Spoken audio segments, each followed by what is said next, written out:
এবার এসছি রামকৃষ্ণ মিশন। যেখানেই আসি ঠাকুরের জায়গা তো আসতেই হবে, কারণ ঠাকুর ছাড়া জীবনে সব কিছুই অসম্পূর্ণ। তো অপূর্ব একটা জায়গা, হ্যাঁ অপূর্ব একটা জায়গা এবং প্রচণ্ড শান্ত।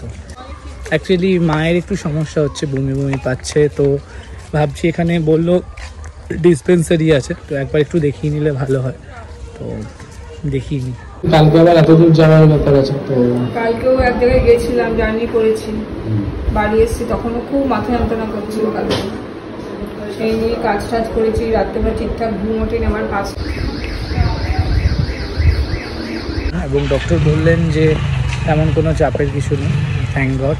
কারণ একটা জায়গায় ঘুরতে এসে বুঝতেই পারো যে যদি কোনো শরীর টরীর খারাপ হয় খুব প্রবলেম হয়ে যায়, বাট থ্যাংক গড যে কিছু হয়নি। এটা হলো সেই রামকৃষ্ণ মিশন এবং রামকৃষ্ণ মিশনের ভিউটা জাস্ট দেখো। তো চলে এসেছি কপিল মুনির আশ্রমে, গঙ্গাসাগরের ফেমাস যেটা, এবং ভেবেছিলাম ভিডিও করতে দেবে না, বাট সবাই করছে, কিছু বলছে না, হয়তো অকেশনালি দেয় না। তোমাদের দর্শন করাবো, একবার দর্শন করাবো।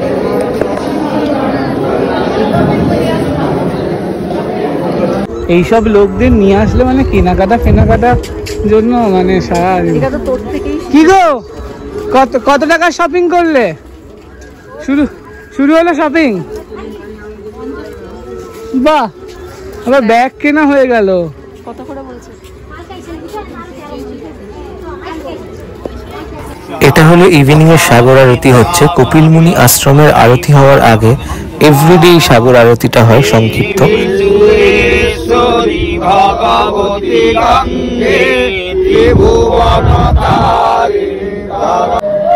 কপিল মুনি আশ্রমের আরতি শুরু হচ্ছে, জাস্ট দেখো আরতিটা তোমরা মন দিয়ে।